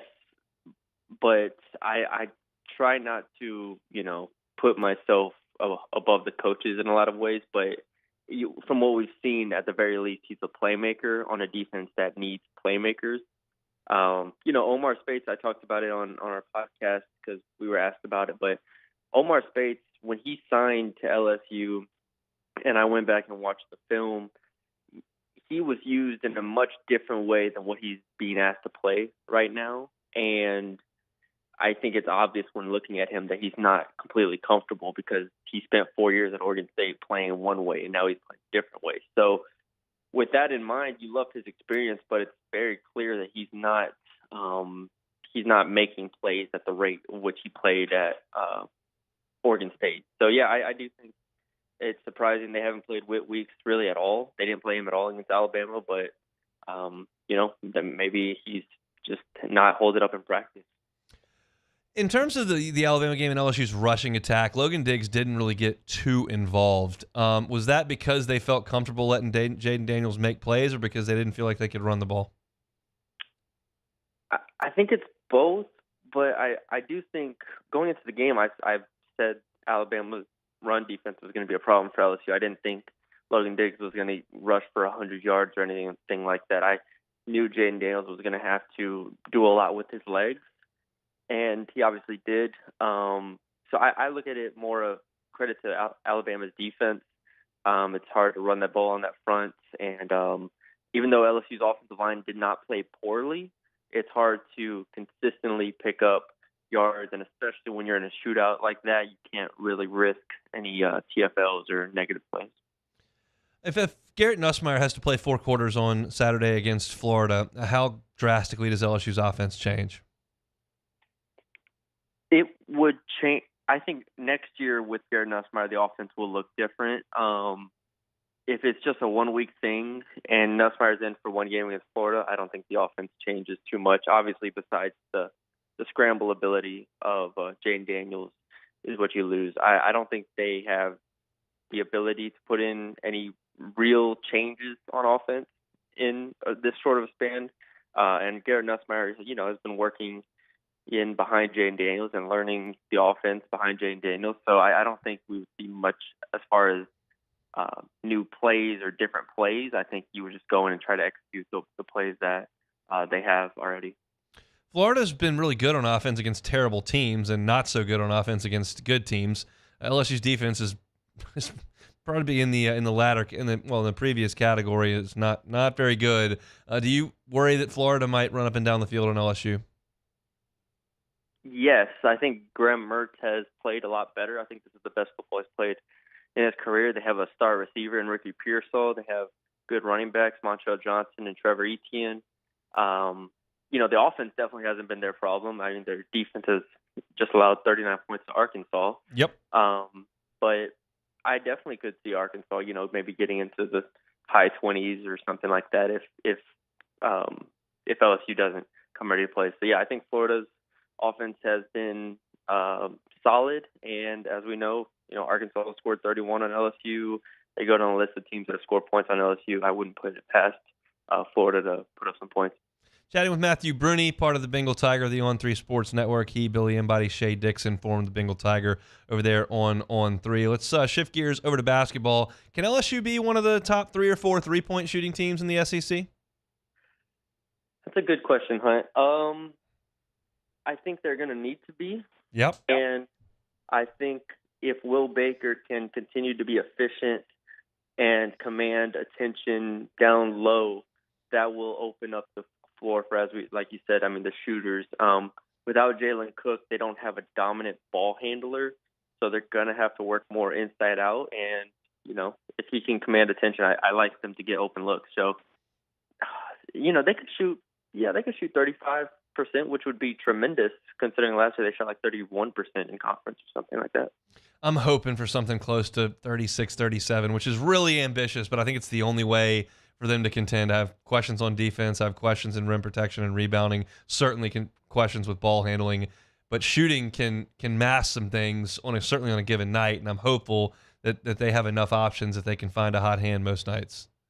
Yeah, I like that. That's a really good avenue there. Like you said, rim protection-wise, Will Baker is not a guy who blocks a ton of shots or he doesn't grab a ton of rebounds. You hope Damian Collins, when he's in, can provide that. I like kind of what I saw from the forwards, even outside of those two. But we're not going to learn a ton until they play in that Charleston Classic in a couple weeks, and then we'll start to see what this team's made of. Projecting into the future, a couple of 4-stars set to sign with LSU basketball today. Robert Miller III from Houston, who's a top 50 player in the country by On3, and then Curtis Gibbons, point guard from Montverde Academy, originally from Memphis, who's another 4-star top 55 player in the country by On3. What do you think about this start to Matt McMahon's signing class? Oh, it's great. It's tremendous. This is exactly what I assumed they would do. There was a lot of panic after last year's class.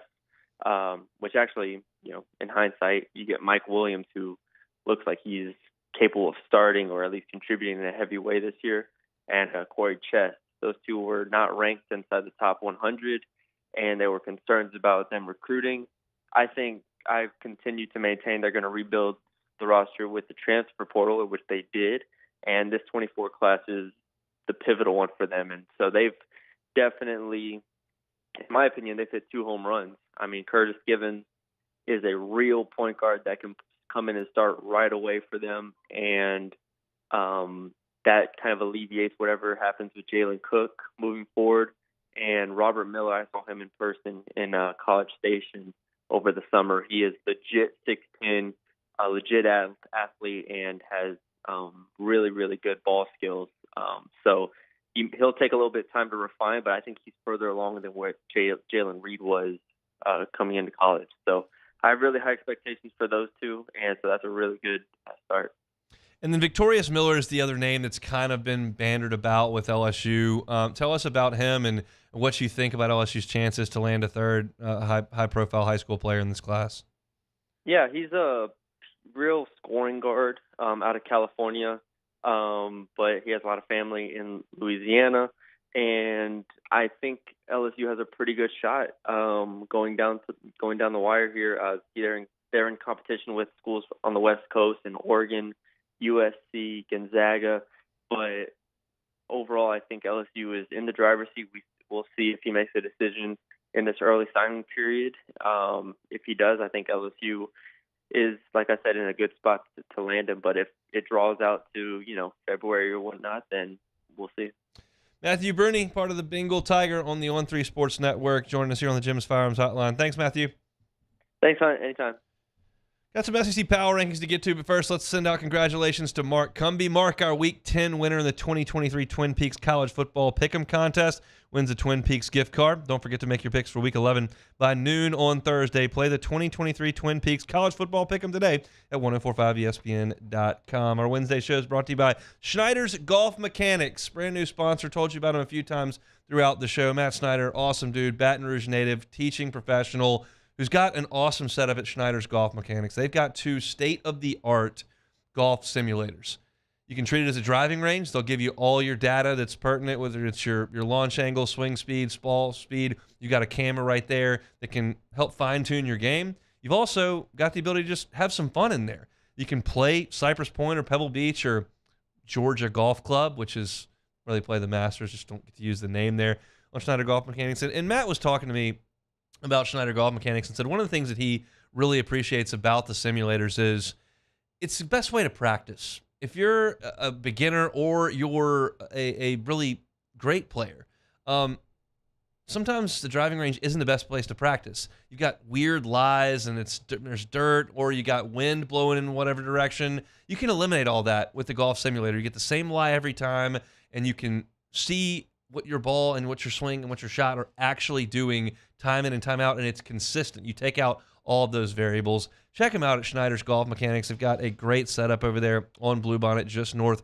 of I-10. Whether it's a recreational, you just want to go hit some balls and have some fun with your guys, or you want to learn the game or fine-tune a solid weekend golfing game, Golf Mechanics is for everyone, and they bring you our Wednesday shows here on The Hunt Palmer Show. Back with our power rankings next. The Hunt Palmer Show. Boudreaux's Electric, certified Generac generator dealer, premier Generac generator dealer. Look, just because storm season is in the rearview mirror doesn't mean that you're just out of the woods when it comes to power outages. We have them down here from time to time. Boudreaux's Electrics, Generac generators can shield you from those power outages. And guess what? There's another storm season coming next year. You'll want to have your home protected from those power outages. Whether you stay home and ride out a storm and just want your power to be on the entire time, or you evacuate and you want to come home to a cool house that's got the fridge and freezer running, that is suitable to come home to. Boudreaux's Electric can make that happen for you. And every Generac generator generator that they sell you comes with a 10-year free warranty. 10 years for free. Give them a call at New Gonzales location, opening early next year, but the phone number is already ready to roll. 225-300-9389. 225-300-9389. That is Boudreaux's Electric. In times of need, get a full list of phone numbers, websites, and other important emergency information on the Demco Stormwatch page at 1045ESPN.com. There it is, the extra mile, on the border of expected and extraordinary, for those willing to go further, like vans customized for work or play, with safety and tech to keep you connected. Supported by a 5-star sales, service, and finance team, and backed by the 1-star you know. So go the extra mile. It's never crowded, because so few have what it takes to go there. Mercedes-Benz Vans.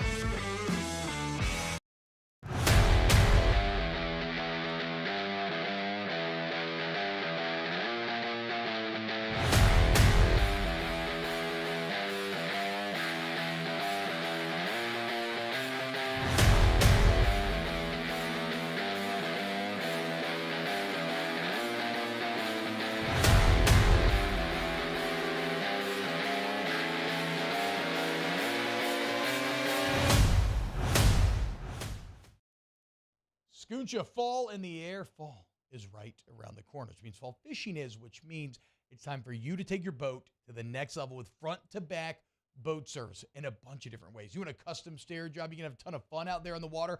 They can do that. What about a spot lock trolling motor? So you stay right where you need to in casting lines.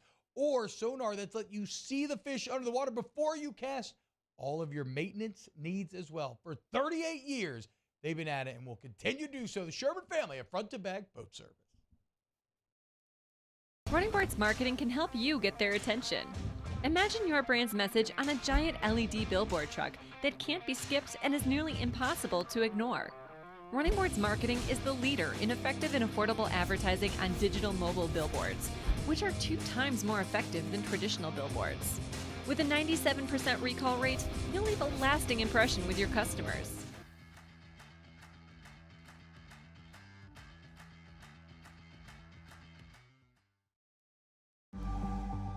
The interior of an Infiniti is thoughtfully designed to be all about you.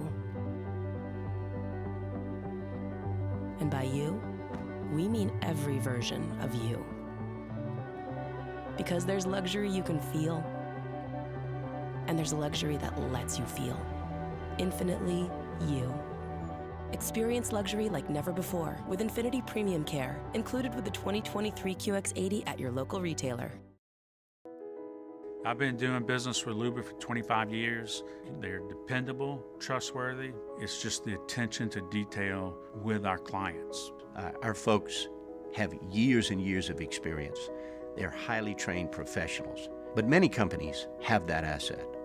What I'd like to think makes Luba a bit different is that we use those talents in a way. Sunday, we will bring you 3 different NFL games. We will start with the noon kickoff, the 49ers at Jaguars. Immediately following that, it's Lions and Chargers, and then our nightcap, the Jets and Raiders. To catch all 3 of those games, tune in right here on 104.5 ESPN Baton Rouge.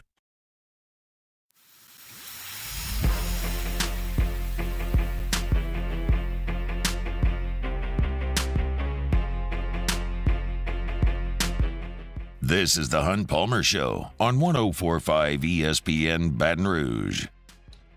All right, let's crank it up. SEC football power rankings on this Wednesday. We thought entering last weekend there was a real chance for some shakeups. You had LSU in Tuscaloosa. You had Missouri going to Athens. Had Ole Miss and Texas A&M. It's a real opportunity to see how things were gonna work out. So let's see. Start at the top. I didn't make a change at the top. Surprise, surprise, it's Georgia. They're 9-0, 6-0 in league play. They have won 26 straight football games. That is remarkably difficult to do. They have won 25 straight regular season SEC games. One of the stats that I pulled today that I found really, really fascinating about Georgia is they have outscored their opponents in SEC games in the third quarter, 58-16. You remember South Carolina had them on the ropes in the first half. Auburn had them on the ropes in the first half. Missouri played really well in the first half, had a lead. But they are taking control in the third quarter of these games, 58-16 in third quarters. Hat tip to the Dogs. They are quite good. Bama is still number 2. They are 8-1 overall, 6-0 in league play. Is this team good enough to win a national championship? I'm not prepared to say they're not. Am I 100% sure that Georgia's going to beat them in Atlanta? Now, if that happens, then they won't win a national championship. But I'm not 100% sure that's going to happen. Now, they may have to beat Georgia again. That's tough to do. But I'm not ready to say that Ohio State or Michigan's definitely better than Alabama. Certainly not ready to say that Washington's definitely better than Alabama. I think they've got a chance. We'll certainly see. Georgia will have their swing at them in Atlanta. Number 3, I got Ole Miss. 8-1, 5-1 in league play. Look, it's not that pretty. They beat A&M by 3. They beat Auburn by 7. They beat Arkansas by 7. They beat LSU by 6. But they're winning all of these one-score games. It wasn't a work of art against Tulane or Georgia Tech, but I got to give them credit for winning games. Now, number 4 is where I had LSU last week. Number 4 is where I have LSU this week. I just will take my chances with everybody below LSU on this list with Jaden Daniels upright and playing healthy. Now, they're going to lose some of those games. I'm well aware. But everybody's got warts in this league outside of Georgia right now. And LSU's offense is so absurdly good that I'm going to put them above Missouri. Y'all have been listening to me do these power rankings now for 2 years. I don't feel like I've favored LSU. In fact, I've been criticized for my handling of LSU a lot. That defense stinks, y'all. It's terrible right now. How else do you want me to describe it? I went through the numbers on Monday. They're not in the top 80 in the country in anything. But that offense is absurdly good. And they played Missouri in Columbia and outdueled them. So I'm going to put LSU 4 and Missouri 5. I didn't move Missouri either. You go to Athens, you put up a fight. I'll leave you right there. It was a respectable effort. If they could go 10-2, what a year that would be for Eli Drinkwitz. They've got to win 3 more games. They've got Tennessee. That game is in Columbia, Missouri. Then they've got Florida in Columbia, Missouri. And then they go to Arkansas. They've got a chance to go 10-2. They're 7-2 right now. That would be an amazing year for Eli Drinkwitz and his team. So I've got the same 1 through 5, Georgia, Bama, Ole Miss, LSU, and Missouri.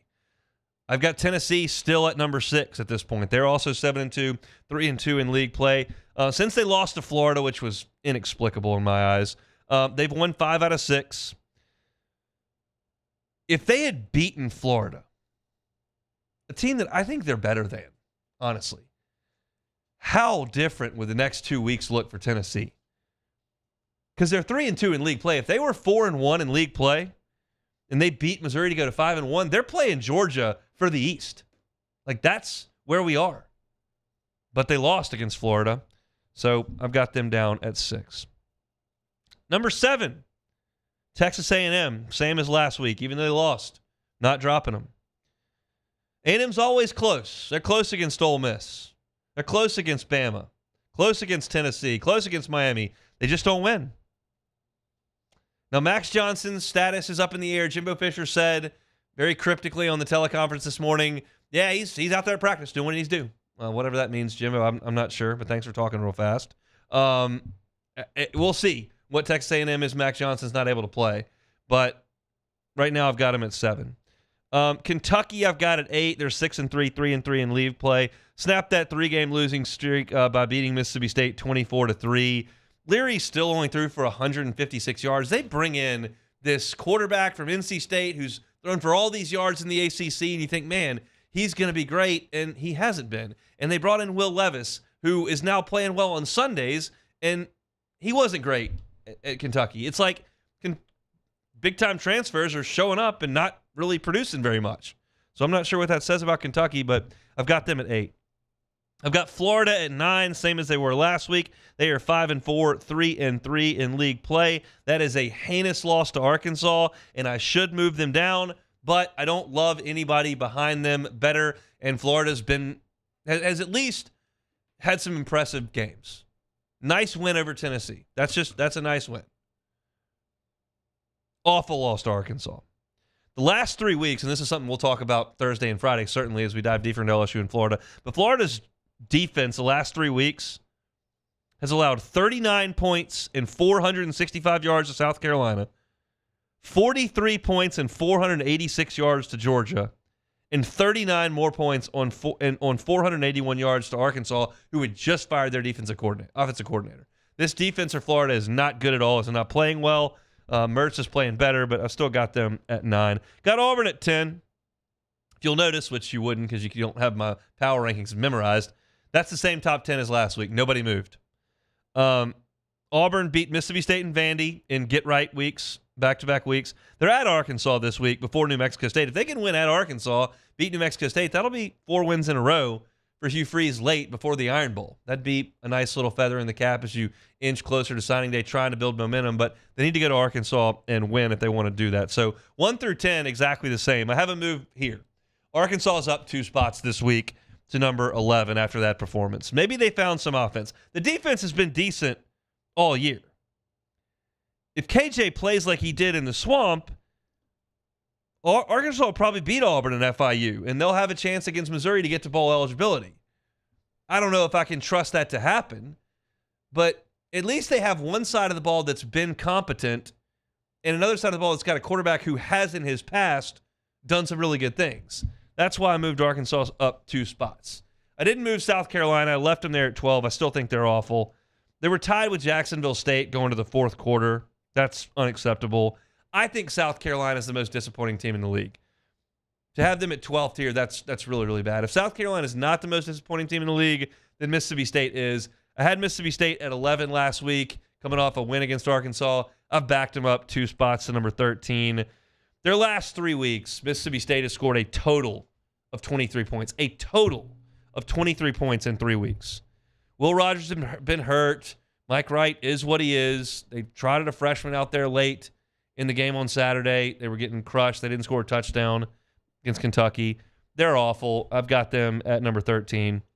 And Vanderbilt, what do you want me to say about Vanderbilt? You want me to elaborate on that? They're 14th. They're always 14th. They're 14th at the beginning of the year. They're 14th at the end of the year. They're 14th in week 4. They're 14th in week 9? They're 14th. That's Vanderbilt. So my 1 through 10 did not change. Georgia 1, Bama 2, Ole Miss 3, LSU stays at 4, Missouri stays at 5, Tennessee 6, A&M 7, Kentucky at 8, Florida at 9, Auburn at 10, Arkansas moves up 2 spots to 11, South Carolina's at 12, number 13 is Mississippi State, and number 14 is Vanderbilt. That is your SEC Power Rankings for this week. Our Wednesday show is brought to you by Schneider's Golf Mechanics. We'll take one more time out and close up the show.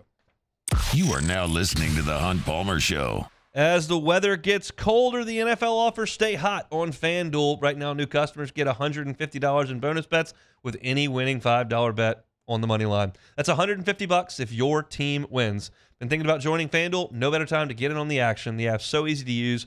A wide range of betting options, including spreads, player props, over-unders, and more. Visit FanDuel.com/1045ESPN and kick off the NFL season. FanDuel, official partner of the NFL. Must be 21 and present in Louisiana. First online real money wager only. $5 pregame money line wager required. $10 first deposit required. Bonus issued and eligible bonus bet that expires 7 days after receipt. See terms at sportsbook.fanduel.com. If you or someone who has a gambling problem and wants help, call 1-877-770-STOP.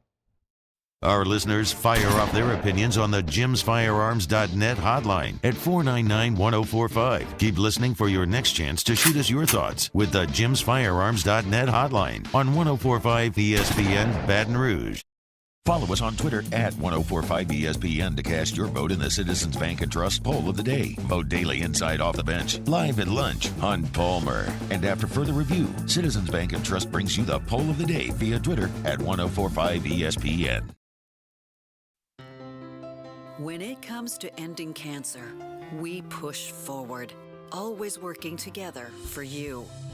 That's why our cancer experts at Ochsner have clinically integrated with MD Anderson Cancer Center This means advanced cancer care, including access to life-saving clinical trials and integrating care to treat the whole you. Introducing Ochsner MD Anderson Cancer Center. Long live you. His name was Cain. He had a horse along the countryside. I saw him ride. One day they found him.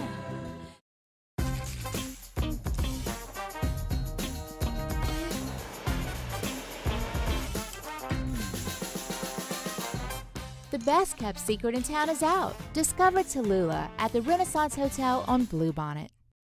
It was a humid day, barefoot children play, looking for that summer shade. Time just slips away. Oh, Louisiana, some kind of hold on me, like cypress stumps. Your roots are planted deep inside of me. Gulf Coast Office Products is a nationally recognized Savin office equipment dealer based right here in Louisiana. Over 100 employees strong, Gulf Coast has the boots on the ground to support all vertical markets, from education, engineering, legal, and finance. With the latest in office technology, from desktop to production segment units, Gulf Coast and Savin have the perfect fit for you. Call 225-756-2644. That's 756-2644 for Gulf Coast Office Products.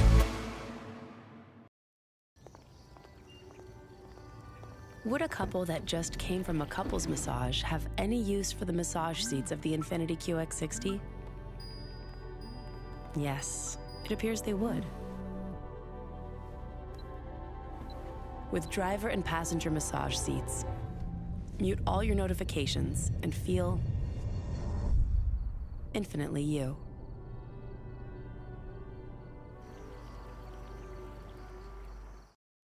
Electricity is all around us, and our families depend on it. Every day is sparked by the power of a cold drink or a warm.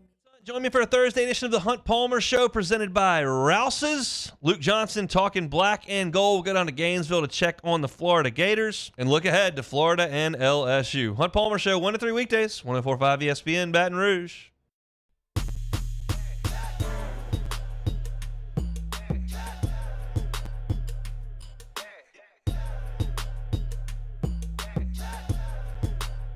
This is the Hunt Palmer Show on 104.5 ESPN Baton Rouge.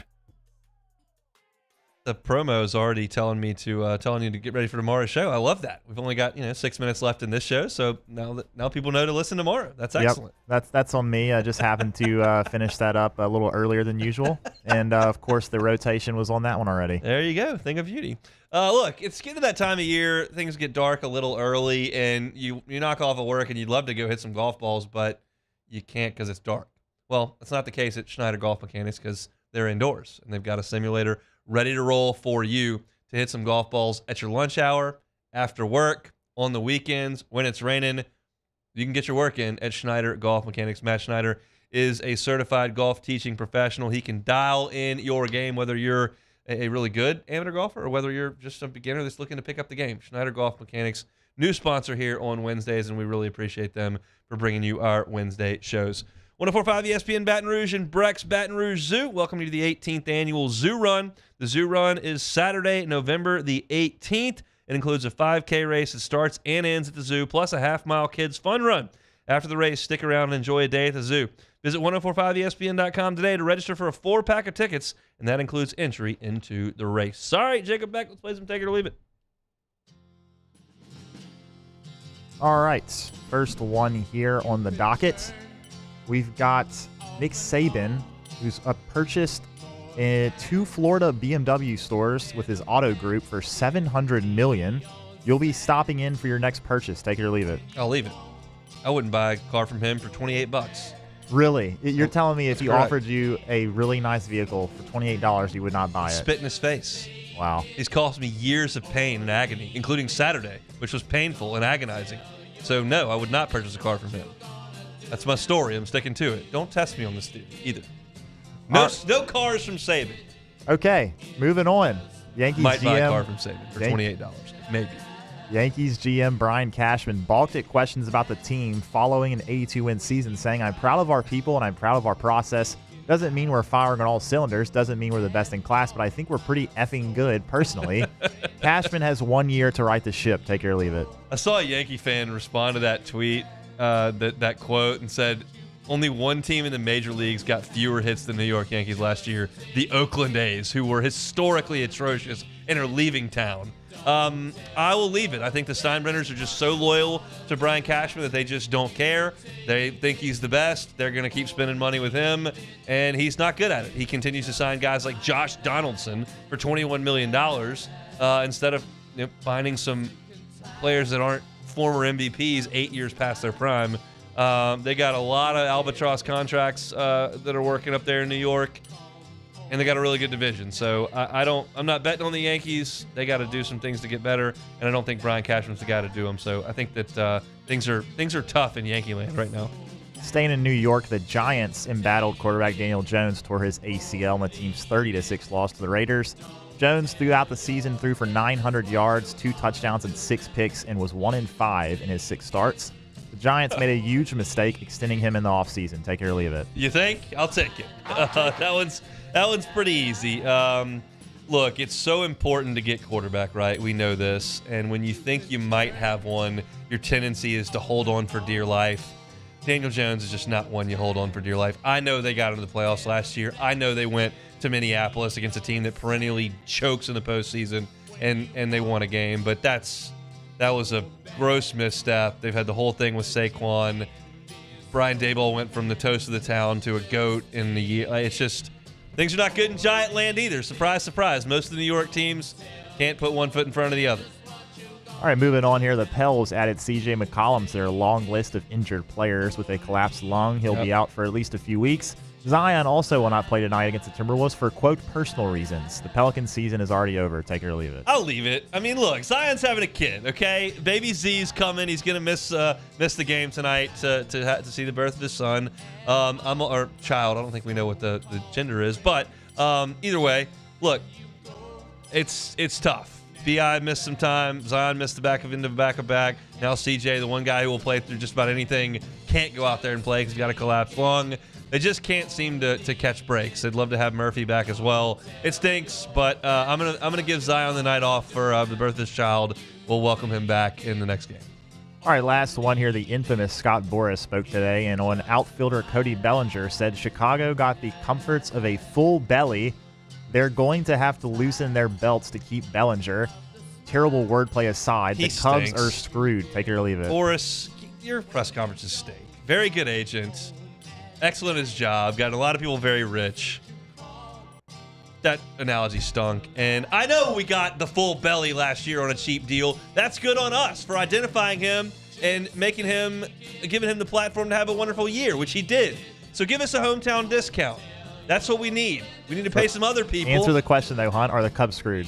No, they're not screwed. They're going to be awesome. We got a new manager. We're going to get Bellinger. We're going to get Shohei Ohtani. Okay. Have you seen this? Yeah. Everyone says the Cubs are in for Ohtani. I'm sure that's not a leverage play under any circumstance. I'm sure the Cubs are going to get Ohtani. He's going to hit a bunch of homers. They're going to sign Aaron Nola. He's going to win the Cy Young. Fit him for rings. That's all we have to say. I can be very, very obnoxious and confident in November because it doesn't really matter, does it? But I would love it if the Cubs got Cody Bellinger. I think he liked it there. That'd be great if we got it. We're done talking about the Cubs and Cody Bellinger for today. If you missed any of the show today, you can always catch it on demand. 1045ESPN.com's on demand tab. Apple Podcasts, Spotify, Google, or on YouTube. Opened up talking about Brian Kelly versus Billy Napier and the situations that their programs are in year 2. J.D. Piquel was great, as always, at 1:15, talking all things college football. It was a What If Wednesday. Decided if I was going to drink coffee or wine. LSU baseball signing the #1 class in the country today. I briefly touched on that at the end of hour number 1. We had some Brian Kelly audio, Matthew Bruni talking football and basketball, and, of course, our SEC Power Rankings. Fired up for tomorrow's show. We'll get deep into LSU and Florida as we inch toward the weekend. Matt Moscona is about to drive you home on After Further Review. We'll see you tomorrow at 1 o'clock. It's the Hunt Palmer Show.